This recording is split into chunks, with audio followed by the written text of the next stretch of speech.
Lagging, There we but I go. know y'all could hear me.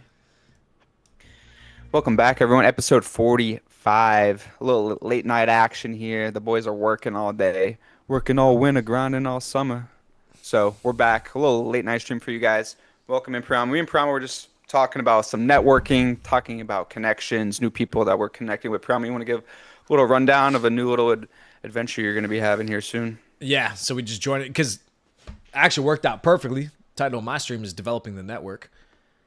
That's what we're Perfect time to drop in. perfect time to drop in. So just recently I got admitted into the Tuxedo Society. So for those of you who may not know, there's a Instagram account that's called the Gentleman's Gram. 1.5 million followers. Fantastic content. So there's a couple of these gentlemen who run that account that post the lifestyle of being a gentleman, old school European, all over Italy, Switzerland, England, Spain, Germany, France, everywhere. Old school European money. And so the gentleman who runs that Instagram account is Filippo. And they have this Tuxedo Society where you have to go through an application, interview process, get on Zoom, do this whole thing, be at making X amount of dollars, net worth, etc. And if you get picked, you get to interview to try to get into the organization. Naturally, the ultimate professional. What do you think they were gonna do to me? Say no? They never heard of the Taylor's Code, I guess. Yeah, of course they Ultimate said. professionals. Of course they said yes. And with a name like mine, there were three Italian guys who set it up. Uh, Yeah, so as soon as I knew they were Italians, Bobby, this is how I pulled up to the final uh, interview. So the final interview's with Filippo. So he jumps on. He's somewhere in Europe. I'm fucking, going through a whirlwind, probably ripping off a couple of honeys off of me. Get out, sit down at the Zoom. And then first thing I do, I have Pellegrino chugging. chugging. This is Italian guy, by the way, interviewing. And then Doppio Espresso, boom, to the dome on the Zoom. Didn't even set it up that way. That's just what I was doing casually at that time. That's what we do every day. That's We're just on what we Zoom. do. Bro, what did you think he was going to say to me? No. Fuck no. Day later, call me back. Yeah, you're in. I know I was in.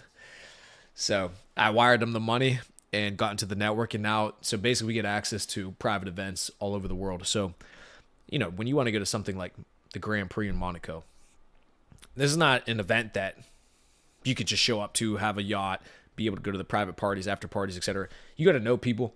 You got to have Yeah. money. You got to have connections. These guys have that. That was one of the events they did with the Tuxedo Society.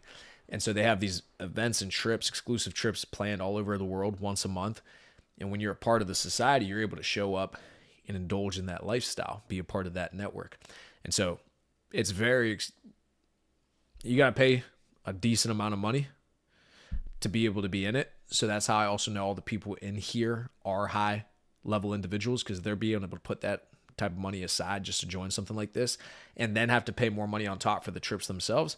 These people are doing well for themselves and I can see that. So it's class. It is absolute class. I'm excited that I have the opportunity to go ahead and build that with them. Yeah. That's super exciting. And that's one of the reasons why you join a network of that caliber, right? Is because one, you're going to have the exclusivity of knowing people all around the world that are doing really cool shit. Like you say, Monaco. I'm sure they're in, London, wherever they're at, Dubai. But also being able to bounce business ideas off of individuals that you could trust. Like you said, they have a high standard if they're able to even pay that entry, go through the interview process, and then be in something like that. That's super, super exciting. From what you told me, I don't know if you want to give out the number, how many people are in there, but it's pretty exclusive the way it sounds. There's So either only, way, yeah, yeah, it's less than 50 people. We'll say yeah, that. And yeah, and that's the thing is that's how you continue to pull yourself up and level yourself up is you got to keep getting into these groups around people who are doing these things. If your environment is only the five friends you grew up with from your local hometown that goes out and drinks every Saturday at a bar that sells $2 beers or dollar beer every single Saturday, what do you think your life's going to look like? it's gonna look like a dollar beer. It's going to look like you're a dollar beer lifestyle. That's your lifestyle.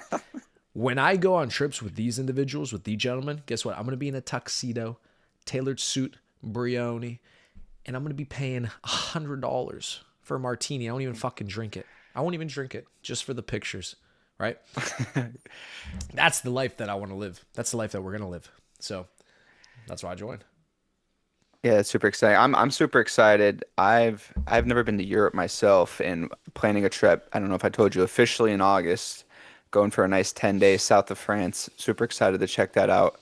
Some people said Nice, France, Cannes, France down there, like top destination. Monaco's right there. We're gonna be doing a 2 day trip into Monaco, the train from south of France. So I'm gonna be my first time there. And they actually just had, like you said, F1 there in Monaco.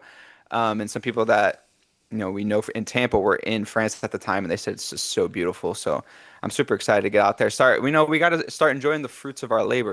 We work really hard, we grind, and money's not even real. So let's just fucking spend it, right? Like that's the point of having this money, right? Is you got to have it's a tool to do things that you want to do in your life. And like you're saying, whether you're joining networks or you're traveling, taking in what the earth has to offer us, it's super excited. So I'm excited to travel. Yeah, it's gonna be in.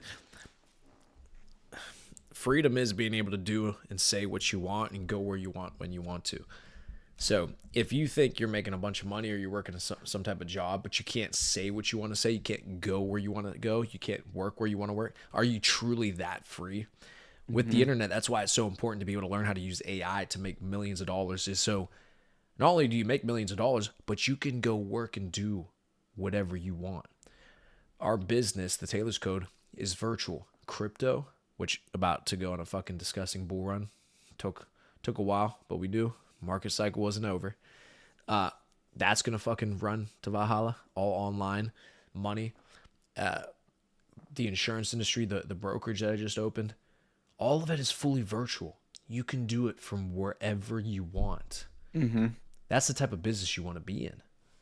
Yep. And with the power of the digital currencies with crypto that we're learning, you could be your own bank as well. You could be your own hedge fund with your own investments. That's the power of that tool. So Prama touched on the power of AI. That's actually what I'm turning my channel into. So if anybody's watching this right now, I see we have a couple of live viewers that is here from those videos I'm making with AI. That is the power of what these automated AI agents are going to be able to do for you. They're going to be able to build out systems and act upon themselves with their own GPUs for 24/7, right? They're going to be able to go 24 hours a day, 7 days a week, and start generating you money. I actually saw a very interesting quote from Sam Altman that shows we're going to have the very first solo entrepreneur billionaires in our generation. So you're going to start seeing people get rich off of AI automation and AI bots. So if these people are going to be able to start making this much money, we have to get involved, and we're going to be early adopters. That's what we're doing every single day inside of TC, inside of our businesses is how do we use AI? How do you incorporate AI? If you're not using AI, you're going to lose the game. Everybody will adopt it. The question is when are you going to adopt it? When the opportunity is gone or when the opportunity is there? Same thing with Bitcoin. You could have adopted Bitcoin in 2015, 2012, 2010. But if you didn't, are you going to adopt it today? Or are you going to wait another 5 years or another 10 years? It's like everybody's going to adopt it at some point. The sooner the Yep. better. It's the same thing with AI. You got to do it when it's early.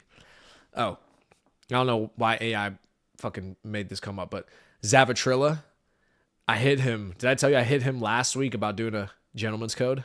What do you say? Was it this week? Was it last? I hit him the 25th. So, oh, no, last month. Anyways, Last week. he can't show up tonight because he's on a flight. But I said next week we got to get Zavatrilla on an episode. Yeah, Get him to. 100%. He told us we had outrageous takes on the car episode. Oh, let's do a car episode part two, Zavatrilla. Yes, that's the play 100%. because he'll know how to fucking defend Audi, and because I supposedly we were defaming the Audi brand. He just bought a new Audi. I don't know if he told you, but that's That's why probably they're what he. shit. They're selling the fucking Trilla. They're selling the Zavatrilla. Yeah, Zavatrilla, he has a new Audi, so I could see why he was maybe a little upset with those takes. Yeah, he's an Audi guy. So yeah, Trilla. We'll do a cars episode with Trilla. That'll be fire. And then Yeah. we gotta do an episode with Trentino on sports gambling. Trentino, I don't know if he Yeah. ever started the podcast, but he said he was gonna start a sports gambling podcast. Dude, he should. Dude, the more that I watch what we're doing on YouTube and the more that I follow creators and start like doing these reaction videos, you have to become your own creator. You have to have your own form of entertainment slash commentary, video, whatever it is, social media presence. You have to have a media presence in today's day and age. If you want that life, if I could totally see not Trilla, Trentino. Trentino. So I could see Trentino being one of those social media guys who does sports gambling. He is that type. And I want to see people go after and do these things. Like I really do. I hate when people have so much potential and then they don't do it because either they're scared or the social media presence thing. I really think he should go after it and do it. Absolutely. And I don't know if he actually started it or not. The last time I saw him was months ago. I don't know if I told you this. I saw them randomly at, I guess, a bar in Cranberry Township, where they're from. Cranberry. So we went on a little car rally, me and some of the gentlemen, and then my other friend who has a C63 AMG banger. So we took the Benzes out, went to go rip the whips. And so we drove out to Wexford, and then we drove out to this one spot where Luke knew a nice spot to go to. And I was thinking in my head, because I knew it was in Cranberry, I thought to myself on the drive up, imagine if we saw Zavatrilla there, because I know he's from there. He's in Tampa, living in Tampa. We pull up to the fucking bar, Trentino Zavatrilla. There, Out boozing, front. boozing, blitzed. Bro, when they saw me, they lost their minds. They lost it. They lost it. So then, yeah, that was an absolute geek fest. And then, but anyways, Trentino was telling me that him and his buddy were starting this sports gambling podcast, and I got to be on it. They got to be on the Gentleman's Code. I said, all right, start the podcast. Do it. Fucking let me see it. Do it. He's a talker, dude. He'll talk for fucking ages. I know. Trentino talks. He could talk, and yeah, I'm excited to get uh, Trilla on. I think he'll be a good conversation with the Audis and the cars. But I also have another guest who's been wanting to come on, Pro Moblin. I was just gonna say, yeah, it's about time we get Pro Mobile, because Pro He, Mobile's he's probably on. rocking right now. It is summertime, doing good. Um, so yeah, he has some things he wants to talk about. He's always chiming in on the live streams, so we'll pencil him in for a weekend Hell yeah, yeah. or a week morning. Let's get Pro Mobile pumping on the pod. That'll be a good pod. Yeah, get some good questions ready for him. He's another one that he's a talker, so I'm sure we'll have no problem. We'll have content. It'll be good. Hell yeah, yeah. That's we got to start incorporating the guests just to fucking just hear what these guys got to say. What are they gonna tell? What Yeah. do they got to say to the viewers? But yeah, So yeah. Go ahead. yeah, I was gonna say we got definitely have a couple guests we could bring in. I also another thing, we're just catching up here, folks. Just shooting it, and we have another. Speaking of networking and things like that, had a member of the Taylor's Code reach out to me that's moving to Tampa. Johnny, I don't know if you talked to Johnny in Johnny's the there. man. Yeah. Johnny's he told me I talked to him on the phone for like an hour the other night. He was telling me about the insurance gig and how he's doing, using you as inspiration, as a mentor to go through and teach him the ropes of sales and all that kind of thing. Is high praise for you. So he told me that he's taking the big leap, wants to move out of his hometown, is moving to Tampa. He was supposed to move to Tampa last year with a guy, but it kind of fell through. The guy didn't want to move, whatever happened. But yeah, he's going to be coming down here. So excited to, I bet expand the network even further. he probably found out the guy was gay. I So can't I'm move in out. with this guy. Yeah, what were you saying about him? About Johnny? Yeah, I just say he had high praise for you. I'm excited for him to expand the network and everything that I've learned about him. He's a sharp young kid. He's only 22, I believe, Yeah. 23. So he's sharp young guy. Expand the network and excited to get to know him more. Yeah, that's the whole point of the network, is bringing those gentlemen together with us and then expanding our realm of influence. Johnny, Jadson, both joined TC. Now I got a group chat with them where I talk to them all the time, sending them my production number, sending them what I'm doing. I call them pretty consistently, checking in on them, see what they're doing with just building, developing, mentoring, helping people continue to make more and more money. Because now that they're in the Taylor's Code, I'm a resource for you. You want me to teach you how to make 20 grand in sales in a week and go make 15K? Cool. I can show you how to do that. I just did that last week with, I made 14,000 in commission in 5 days in the broker deal. And so it's possible. You want me to show you? Oh I'll yeah. show you. So But that's the whole point, is get around people who are making money. Jadson and Johnny, I commend them for that, because they said, you know what? It's worth it to me to put $50 a month into the Taylor's Code, because the influence, mentorship, guidance that I'm going to get is going to be tenfold that $50 that I put in every single month. And guess what? First week, second week after working with Johnny, he wrote $10,000 in his week, biggest week he's ever had. Starts cracking off. Jadson's starting to get some more hires. Like, these guys they're starting to fucking rocket, which is sick. Hmm. But why? It's because of them. It's their fault that they're improving, because they actually made a decision.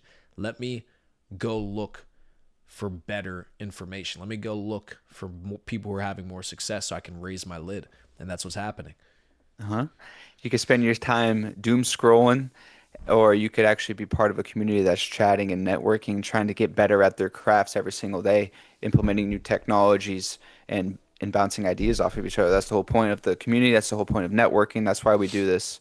So I definitely think, the future of what we do, building this community and network is also going to be uh, injected with this AI training bots that are going to be able to be resources to people, not only in the community, but also information about what we're doing and what we're building. Just imagine the power of having infinite amount of workers that are working for you 24/7. That's always what I come back to. It's just like the sure potential is there for that. So I think that's a big part of networking and community coming up too, is injecting it with AI. But yeah, I'm super excited for Johnny to come down to Tampa and network more. And like you said, it's only for in terms of Johnny doing better with his work, right? It's only himself that could have him do that. But also the influence helps. You have to see what other people are doing in order to get that inspiration to bring it out in yourself. That's a great point. You have to get around people who are doing bigger numbers, making more money, for you to be able to expand your own ability to make money. So when you're surrounded by, I'll just give you an example. If you're in a company, and in that company, the best anybody has ever done is $10,000 a week in sales. Every single other person in that company are only ever going to do 80% of what that person's ever done. So 8,000 is the lid. Most people are going to land between 2 and 4,000. Some people 6,000. That's the lid. And so there could be people in that organization who are more than capable of writing 20,000, 30,000, 50,000 in a week. But they've just never seen it. So in their minds, it's not Yeah. possible. They don't know what it looks like. Doesn't mean that it's not capable of doing it. They just don't know that it's possible. So they don't even try. As soon as you take, That's true with a lot of things, isn't it? That's true with any kind of business. Take YouTube perhaps. Like if someone's teaching you how to build out a YouTube channel, but they only ever got 50 views on a video, your videos probably won't do that well. You need someone who's like, oh, you need a strategy, you need a good hook, you need a good intro, you need a good outro, you need a call to action at this point, and really walk you through the steps, and then boom, your video explodes.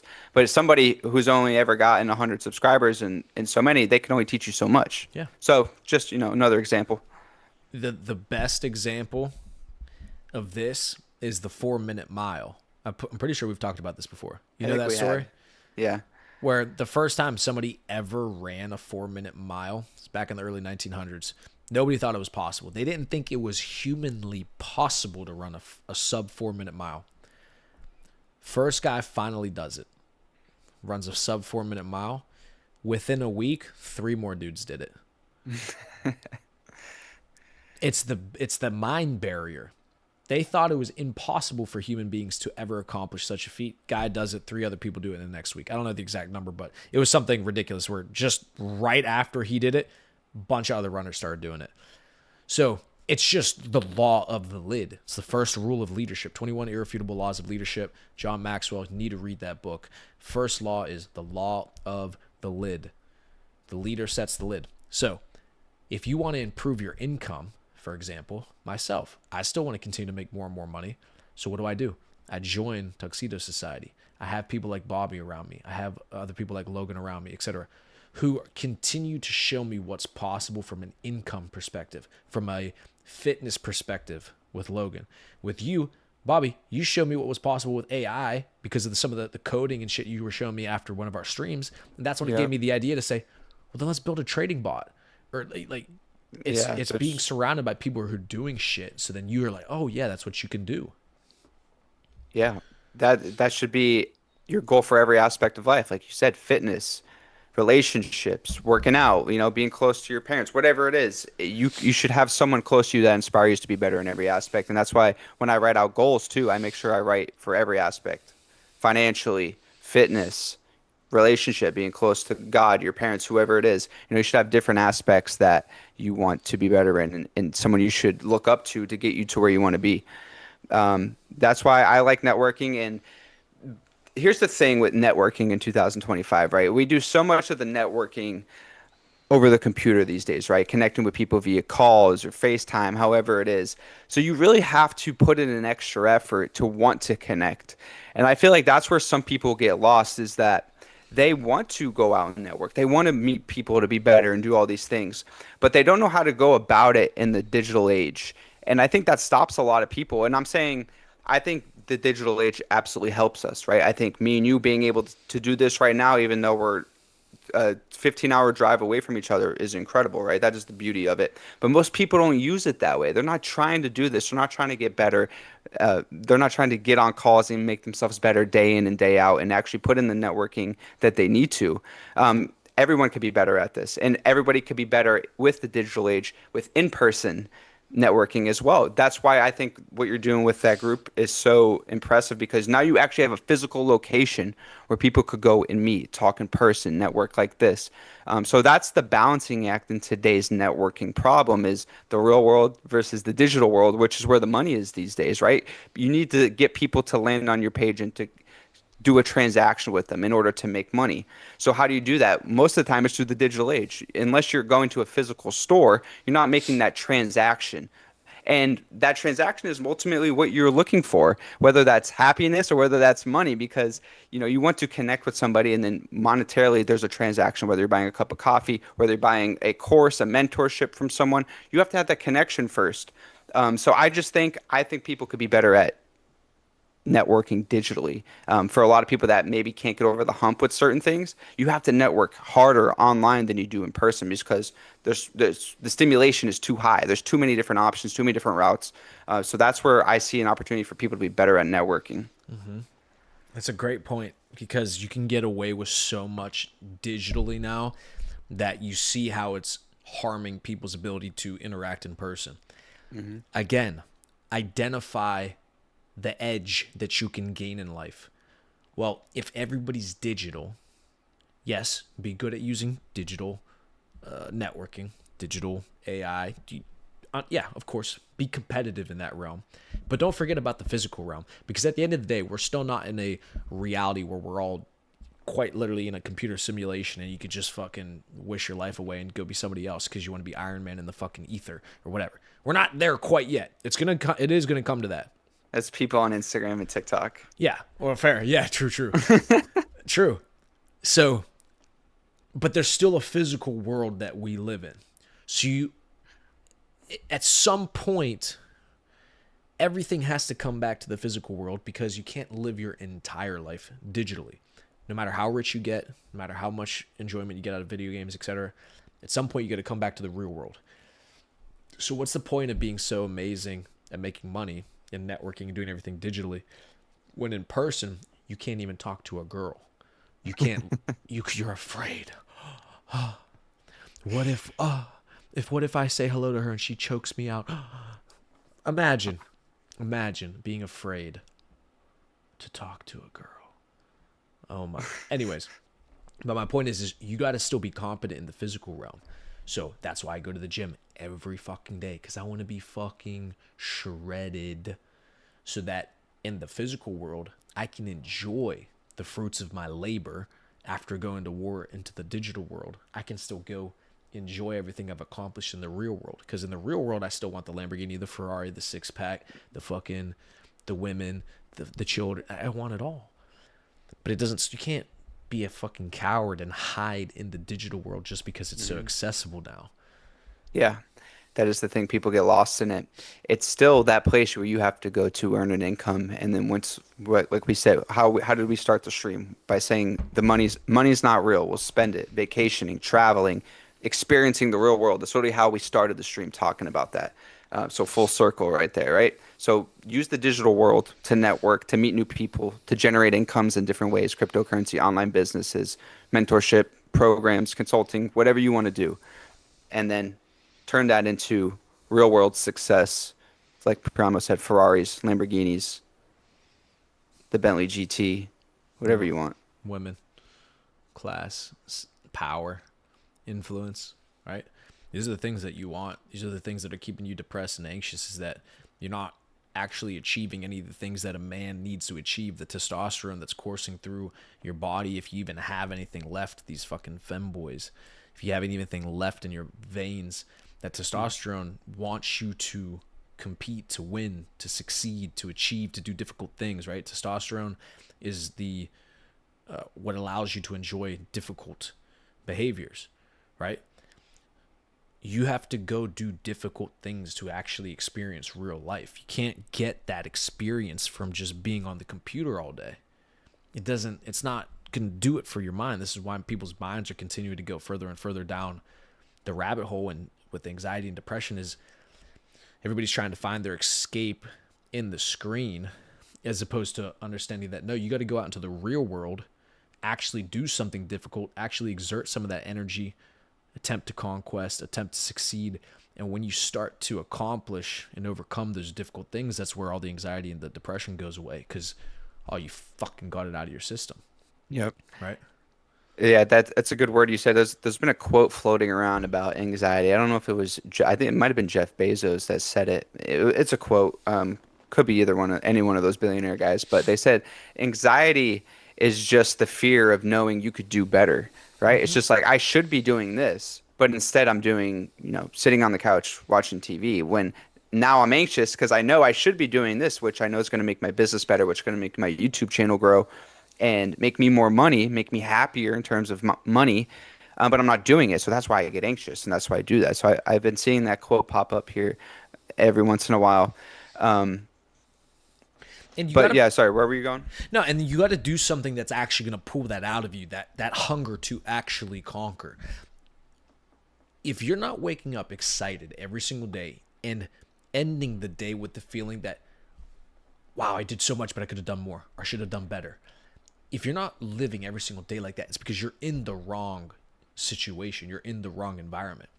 It is so easy to get caught in a situation where you make a check, you pay your bills, but you're not doing anything worthwhile enough to wake up that fire inside of you. So you're lackadaisical getting out of bed. You're not trying to be in the gym all the time. You're not trying to be the best version of yourself, because why should you? You're working for somebody else. You're doing it for somebody else. You have no ambition to succeed at a high level in this field. You're just there because this is what's getting you the paycheck right now. You have to get yourself out of that situation as quickly as humanly possible, because you're just wasting life. You got to be doing something, and whether or not this is true based off of what I'm going to say.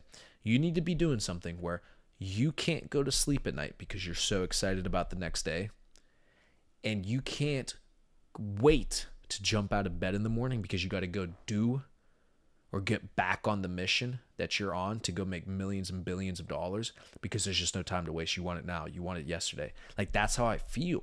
And I know when I've lost that edge, it makes sense, because I was in a situation where I wasn't invested into building there.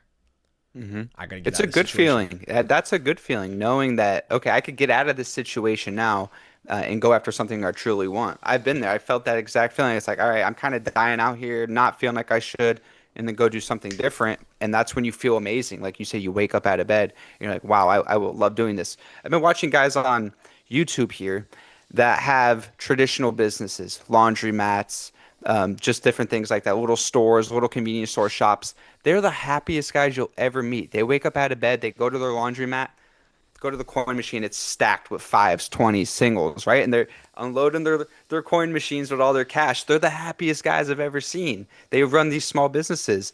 And you have to put it into perspective, just waking up and doing something you love like that, that's going to make you money right? It probably not. He's not a multimillionaire, but he does enough to make himself happy and wake up every day happy. That should be everybody's goal, whether it's the multi-million dollar business or it's just enough for you to make enough money. And we've talked about this on the podcast before about being enough for yourself, being rich in other ways, rich in time, rich in happiness, rich in family. That's the ultimate goal is to be freedom and to be your own boss and to be able to do it on your time. Um, those guys, the laundromat guys just make me laugh so much because they love their laundromat so much. It's got to be so satisfying too because every single day they're getting paid, right?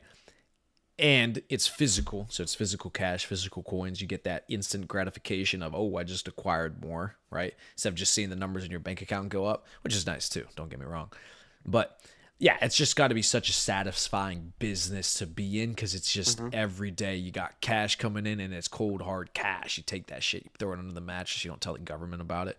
So I can. The the best part in the videos is when they put the money counter there and he just drops it all in. Oh, Just comes all spitting out. Like, damn, the legal gotta get drug dealer. gotta get a money counter. Yeah. Oh, How fun would that be? Just sit there all day, yeah. just count it. Just with your cash that you already made. There it is. Because, yeah, I would have to pull it out of my account because everything I get is direct deposit. Just pull Yeah, out what I already had and count it up again. I know.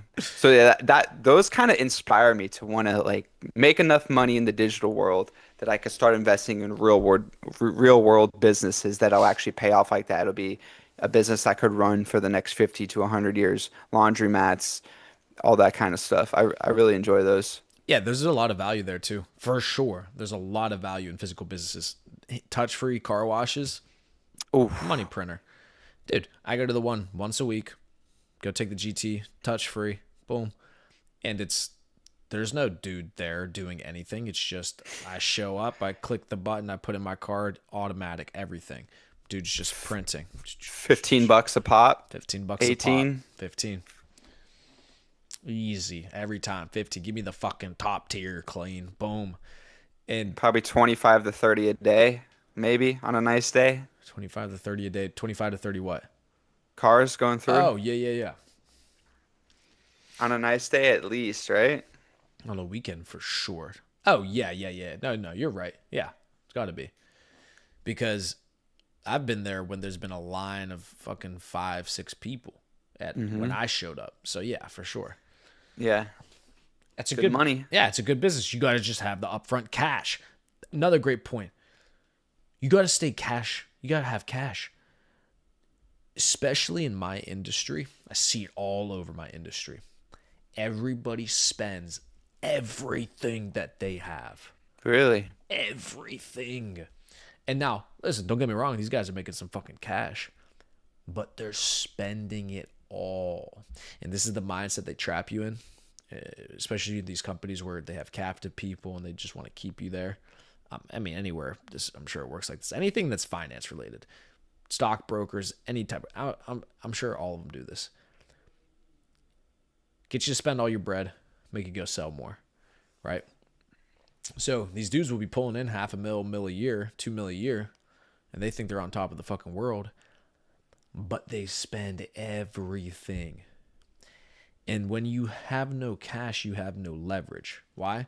Number one, now you can't lose your income. So you're beholden to the person who's paying you. Yep. Because, oh, if you want to quit, sorry, you can't because now you can't pay your bills and you got no money in the account. So you can't quit. You have no leverage. You have no negotiating power. If you're cash poor but have a high income, you're now a slave to that income. So that's the first one.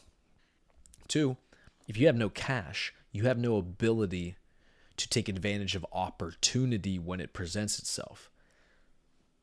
Opportunity presents itself, you can't go back and prepare. Guy shows up, I tell Bobby, hey, got a $5 million rental property ready to go. Want to get you in on it. $500,000. Let's go. Cool. I got it. Now you're in.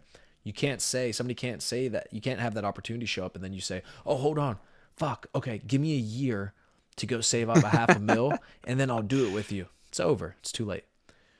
You have to be prepared for that in the first place. So you have to have cash on hand so that you can invest into crypto. Buy properties if you want to buy properties. Invest into a company or acquire a company whenever it becomes affordable. Leverage too. Maybe a guy is down on his luck and he's trying to exit his company. And so you at that time have the opportunity to buy his business at a 50% discount, but you didn't have the cash on hand. So maybe the guy Doesn't even matter. doesn't even matter. Maybe the guy doesn't sell the business. A couple months go by, shit starts turning around. Next thing you know, he wants full price for the business by the time you get the cash, and now you can't afford it still. It's like everything's about timing and opportunity. If you have $0 all the time, you're not getting anywhere. So I'm not this guy that's in the mindset of you should spend everything you make to keep reinvesting back into your business, etc. That's a that Yeah. it's reinvest back into your business. Yeah. Everything? No. It's not the play. Because if you never stack cash, where are you actually going? Like it doesn't I've seen it so many times, it doesn't work. Keep bread.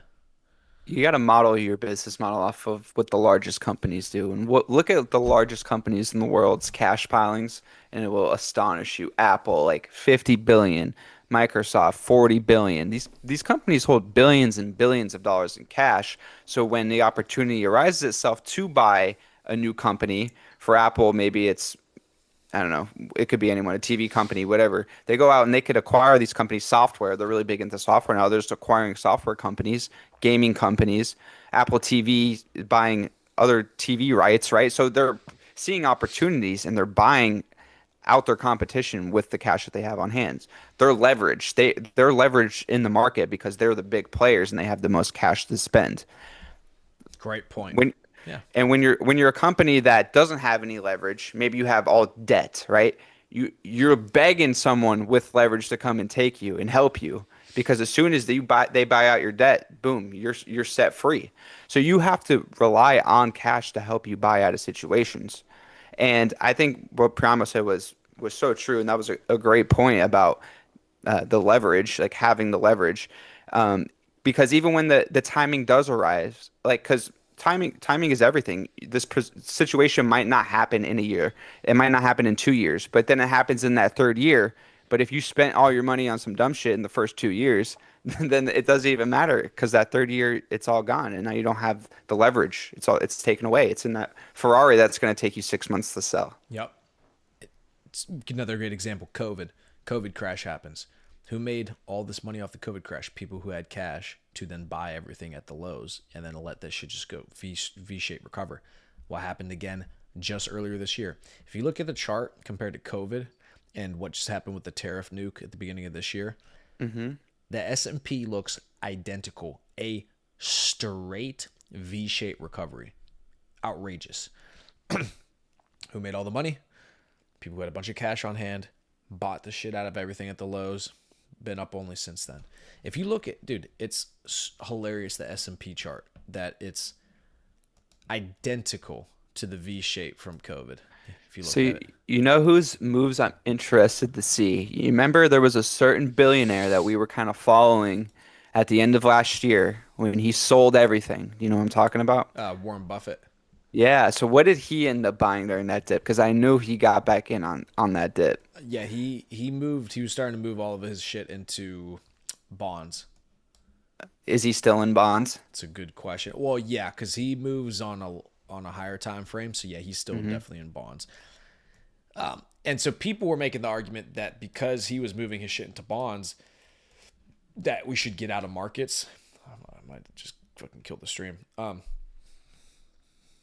Which actually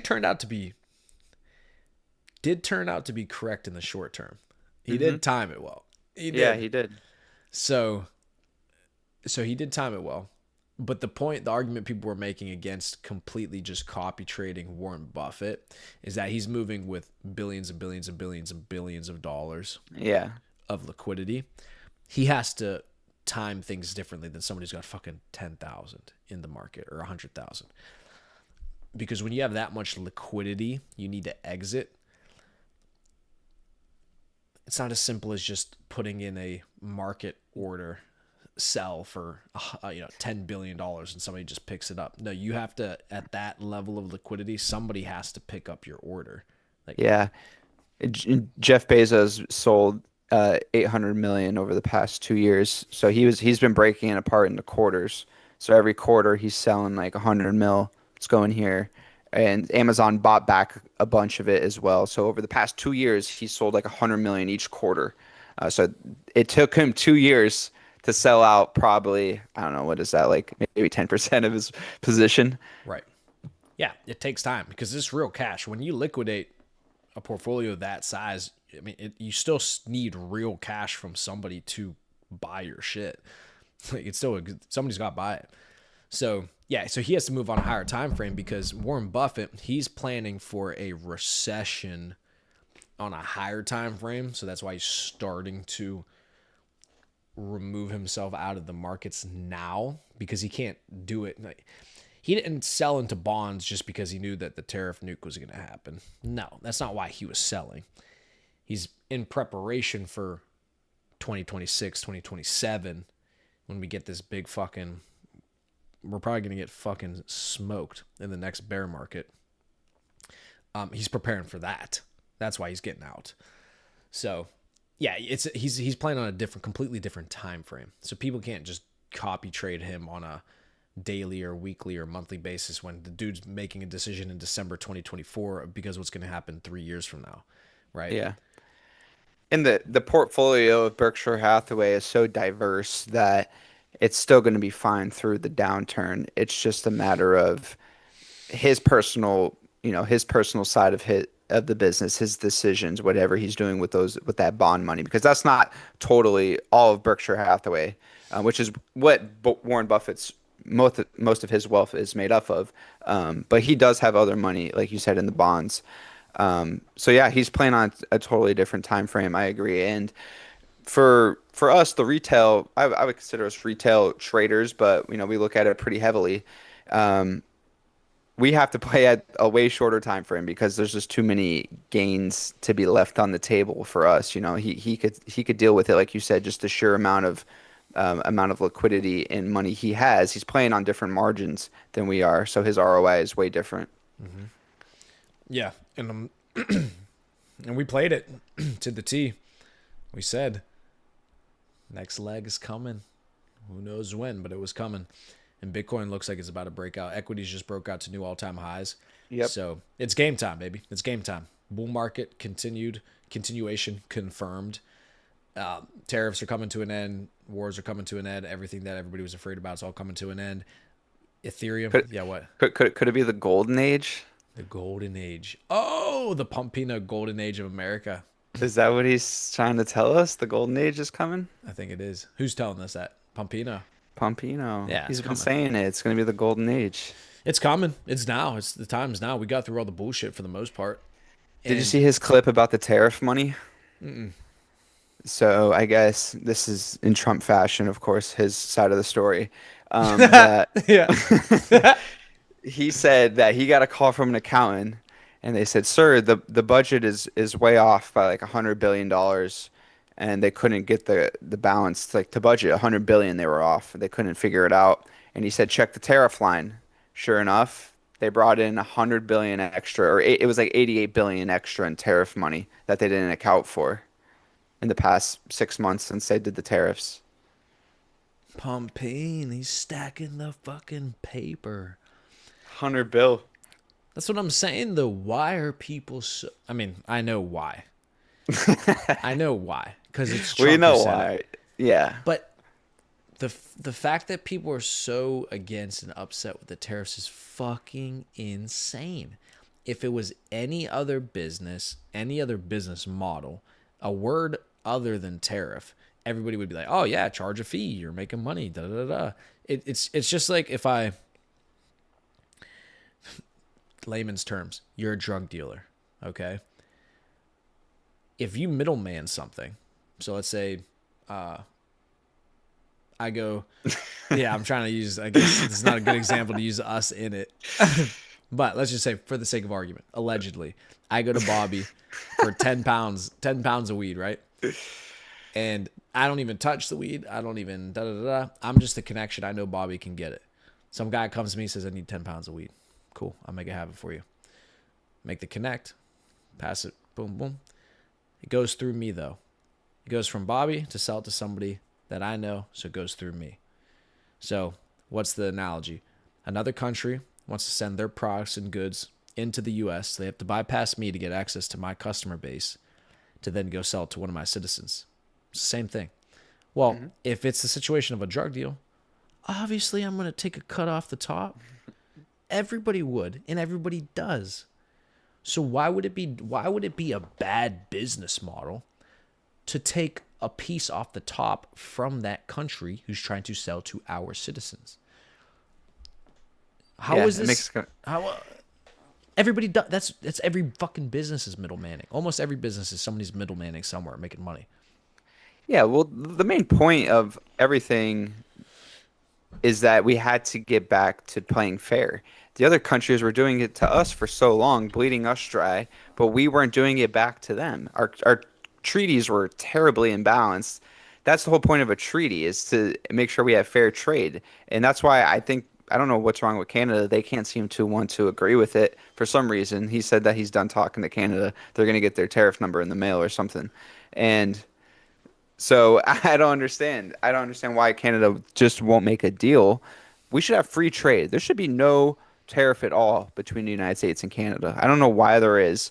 It's honestly dumb that it's even gotten to this point. It should be free trade. It's like, I guess it comes back to the whole 51st state argument. Like, are they going to be a state or are they going to be their own country? If they're their own country, then they're going to get hit with the tariff, is ultimately the whole point. If they're not, then the free trade can be there with the 51st state argument, but they don't want that. Right. And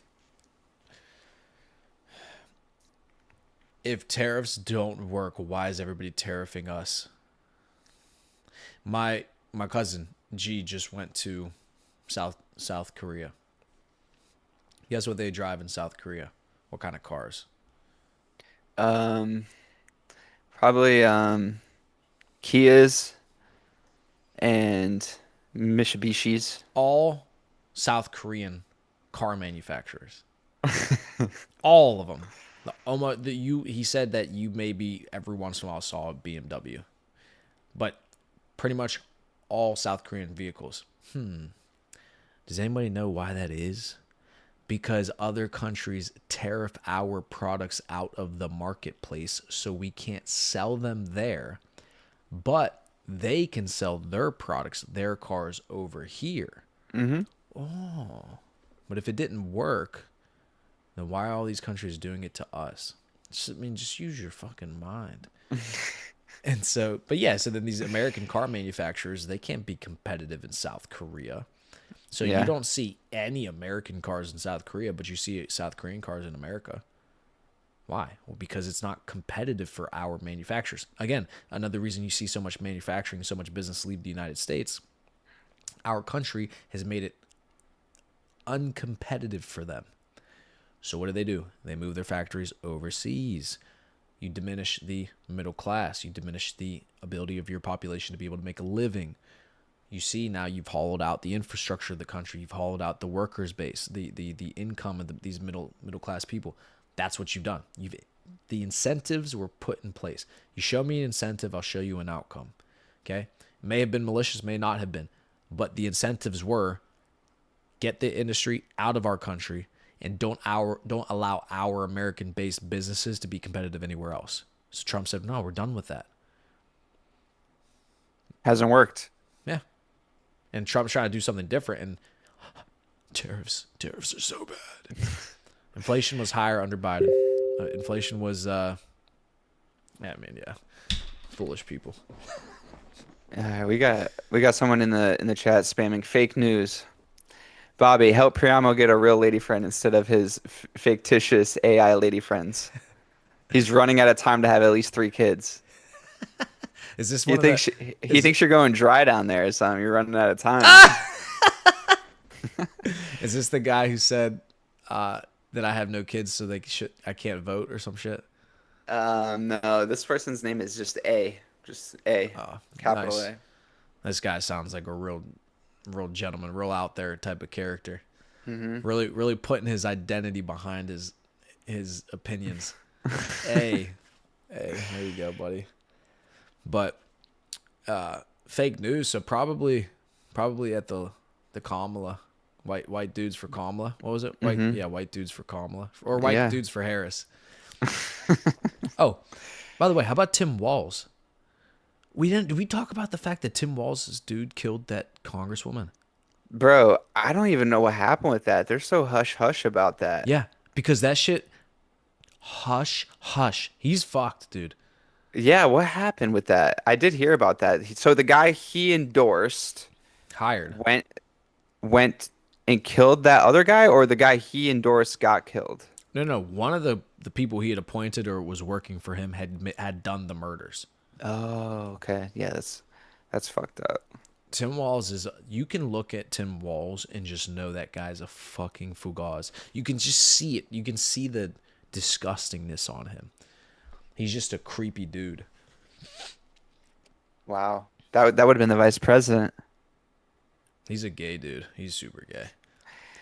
Oh, we didn't talk about this either. What about the new Democratic elected mayor? Oh, Um, yeah. the primary. He won the primary. I don't even know his name, but he calls himself a Democrat socialist. Wants government-owned grocery stores in New York City.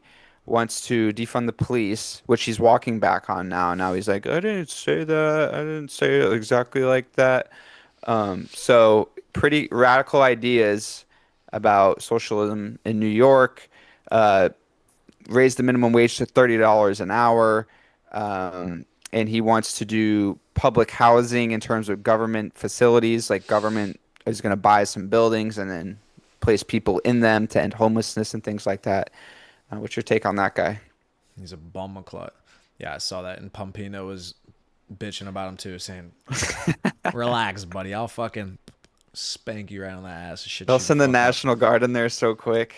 Right, and then it's these cities and states that get all this funding from the federal government too, and then don't want to listen to anything the federal government says. Now, I do appreciate a degree of autonomy because that was the whole idea, is to separate what the federal government can legislate on and control, and allow states to also have autonomy on what they can legislate and control.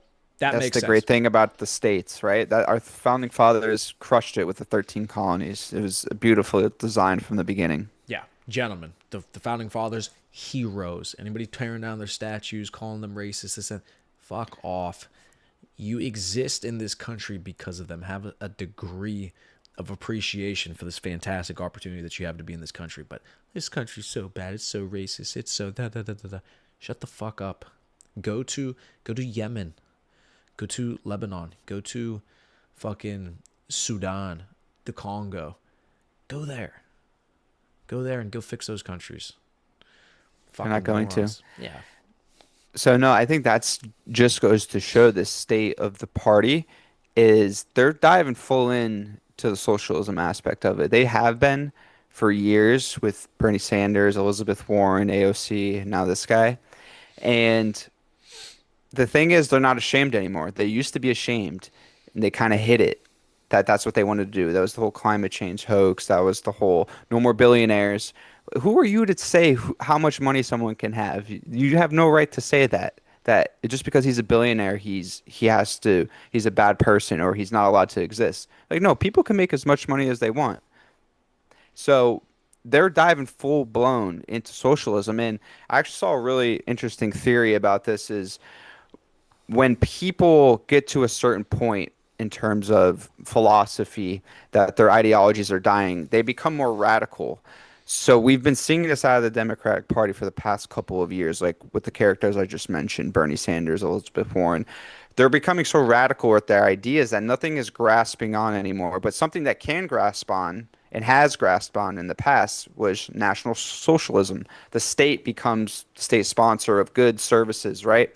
We've seen this in the USSR, Russia. We've seen this in old states, Japan, and other places, and probably some that still exist to this day. I don't even know modern day socialism. I mean, can you say Russia? Maybe I don't know. I'm not too familiar with their economy, but it doesn't matter. It's it becomes when someone's ideologies become so far out and they can't respond anymore, they come back to socialism to show that the government is a resource for you. We're good. We're going to treat you well. We're going to be good to you. But it never works. It never works because it just ends up becoming too bloated and exploding the economy. It can't support itself. So that's where we're at right now. You see one side that is for free economy, billionaires, people. I'm not saying that everyone should be billion. I wish everyone could be billionaires, right? That's the hopeful goal of the U.S. is that everyone could become a billionaire. But yeah, that's what I'm seeing out of it, and I've seen some other theories about it as well.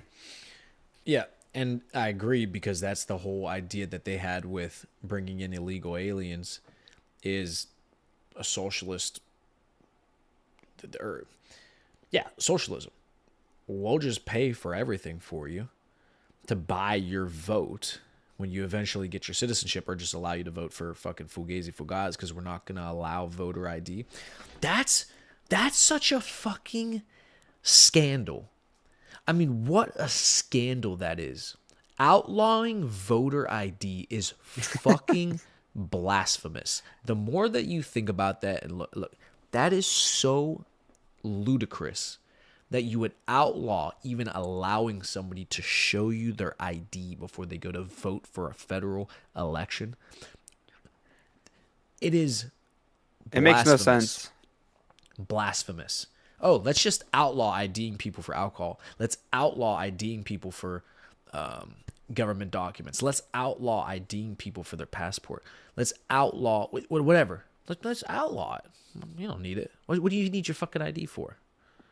Yeah, what's the point of having What's the one? fucking point? Fuck it. You know what? Get rid of the IDs. No IDs for anybody. We can't identify anybody.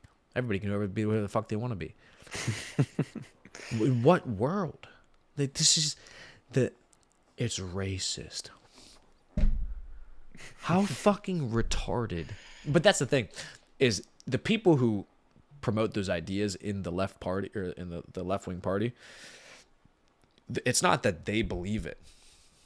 They understand what the true motivation behind it is. They just have to figure out a way to spin it to their audience, to their Yeah, base, so that they can then have that, what's it called? That's what's it called? The Spartan horse? No, the Trojan the horse. Trojan, the Trojan horse for what they're actually trying to accomplish. The Trojan horse is requiring ID to vote is racist. What's the real 100%. reason behind it? We want people who are here illegally to vote. So we get more seats in Congress. Yeah. So, but for the base to believe that genuinely, those people who believe it genuinely, which I believe most people don't actually believe it. No. But most people definitely aren't that fucking stupid. But for the people who actually believe that, your fucking mind it's On the subject of immigration, I saw a video out of Rome, Italy. This one YouTube travel vlogger was walking through the streets of Italy. There wasn't one white person there. It was completely filled Indians, Africans, all in the streets of Rome. He's like, this looks nothing like Rome. He's like, I was in Rome in 2015 and it was a completely different country. Street vendors, people in the streets fighting, crazy. Some guy tried to stab him because he was just like in a park, and the guy's like, "It's a public place. I'm allowed to be in a park." And the guy attacked him for it, and he was calling him a colonizer and all this stuff. It was pretty wild. I'll have to see if I can find that video. I'll send it to you. it's disgusting what they're doing to Europe. It is. But why are they doing this to Europe? Because people in Europe aren't having children, and these white countries aren't having kids. They have to import these people, otherwise their populations are going to collapse. That's the underlying issue that people aren't really talking about. Is all those European countries, they're all below the population sustainability rate, the birth rate for that. If you look at a map, it's like 1.6, 1.7, 1.8 kids on average. That's all below the. Well, a lot of people leave. Like when they become our age, early 20s, mid 20s, they bounce. They go to somewhere. They come to the Americas. They go to Southeast Asia. They go to Dubai. They're not staying there. Yep. They're leaving. It's a great point too, and that's why those societies are getting so old. In Italy, they're selling villas, homes there. It's the big marketing ploy they had was the €1 villa in Italy, because they're becoming ghost towns because all the old people are dying and none of the children are Oh staying. man. There's nobody there, and they're trying to sell these homes for $1 for €1, and then you sign a contract and you renovate it for €20,000, etc. Which I'm gonna do that. I am gonna do that because it's worth Hell it. yeah. Yeah, Yeah. fire. But the point is that these nations are collapsing. So then I go out on these dates with girls. I don't know if I did I tell you this. What I say to girls that when I ask them about how many kids they want to have. Yeah, yeah. We talked about this Yeah, last episode. two. You want two fucking kids? Then I'm gonna have two fucking wives. Okay, you have two kids, but I'm gonna have two wives because I need more fucking. I need 5, 6 kids, minimum. I mean, 6, 10. Minimum. Yeah. Yeah, I'm not gonna be the dude who leaves this place less than what I came here with. I mean, Yeah. Can't, and that's why I say minimum 6, 7. 6 kids So is fire. That'd be fire. you need at least a starting five and pick up b-ball. At Exactly. least, at least. I If you like want to that. play, if you want a team versus a team, you need 10. Yeah. Yeah, I want squads. Yeah, I need 10 for squads, but at least have a squad to pull up with. At least go to your buddy's house and still got your 5 kids if I can put up against his 5. Like, oh, you only got 2? I got 5. I got 8 kids. You need me to sub a few for you? I can give you a couple. I'll give you my fucking shitters. Take Becky. She can't shoot for shit. Yeah, you can have fucking Ryan and Becky. They can't see out of one eye. Uh, All right. but I never really thought of the collapse of what World War II did to Europe, right? We did rebuild Europe after that, but the destruction is just now starting to settle in, it feels like, right? Because they we did so good rebuilding, and it was still that golden age for them after World War II and the Great Depression. Everything kind of bounced back with new technologies and the automobile, and trains for Europe was huge when they started building trains. Everyone got interconnected, and I still feel like it's a great place. I can't wait. That's why I want to go visit with my own eyes. I've never been over there. It's only been what I hear in the news. So super excited to go see that. But also, some people say that it's the downfall over there. So many people are leaving, coming to America, going to Thailand. The guys that can't pull any girls in London, they're going to Thailand, it sounds like. And imagine not being able to pull girls in your society. So you have to go to a third world country. So where your medium income is now millionaire to them. So they look at you as like, oh, that's what it is. You go to these third world countries. That's why they love men, because in their eyes, you are the wealthy person. Hmm. So that's why they all of a sudden love you. But the women in your own, isn't that interesting how so much of the attraction that women have to men is primarily based off of their ability to provide and their access to resources. Hmm. It's so different, the attraction they have to men.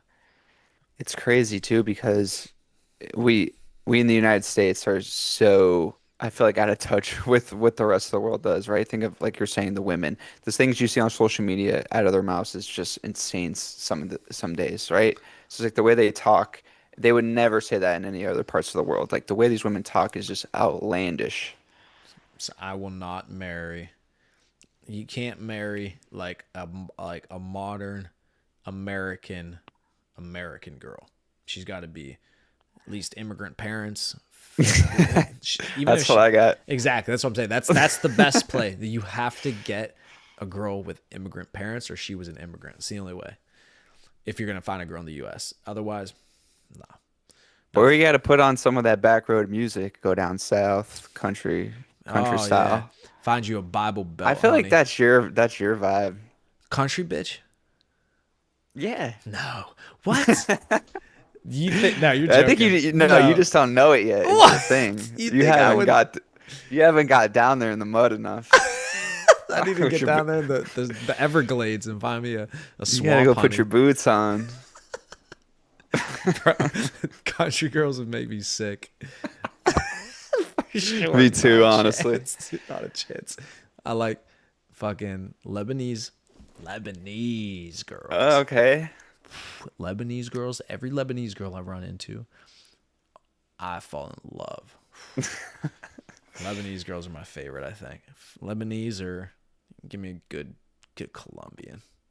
Good Colombian or Brazilian. I can handle that. You can't handle all I that. can't. Oh, No, Harry. you could. I No, can you handle it. could. I know your neighbors down there. You Yeah. got the Venezuelans. I know how to handle them fucking smuts. Yeah. Anyways. All right, gentlemen. Well, You gotta be careful with them though. They might rob you. nah, I'll fucking rob them. Fucking Give him a fucking elbow. Boom. Rob their shit. Fuck you. You'll wake up at the bodega. Yeah, I wake up fucking chained to a fucking board. Bunch of dudes speaking Spanish talking about ¿Dónde está la cocaína? No, that I mean that's honestly like when you're going to Brazil. It's good that I mean you don't speak Portuguese that I know of, but at least having some kind of Spanish to speak down there is nice. White boy Logan, I don't know, does he speak Spanish as well? Fuck. I don't even know if he speaks English. But he, he fucking dude. What I'm doing with the honeys on Instagram is I keep finding all the Rio de Janeiro huns, and I'd be following them, liking a couple of pictures, and then DM them hello. Gotta give them with the rose too, a little something to stand out. They love it. Follow me back. If you go through my followers, it's hilarious. There's now a bunch of girls from Rio. Every single one of them, my conversations talking about teach me how to speak Portuguese. I'm coming in September. Da, da, da. They fucking love it. So I'm learning. I'm learning. All I know is I haven't really learned much actually. But You gotta download Duolingo. yeah, I know. I'm gonna download Duotinga. Dua Lipa. Download Dua Lipa. Duotinga, two honeys. I'm about to be Duotinga all my trip in Rio. Two tings on me. Oh, so I think the A in the chat was TML fan. Don't this it was the same guy. Yeah, see? It's a fucking he's now coming on his burner accounts to talk shit. Who is this? It's probably it's not Tim Walls. It's probably He he said, I'm going to hang out with my girl and go to bed. Y'all are old AF." When we were just talking there.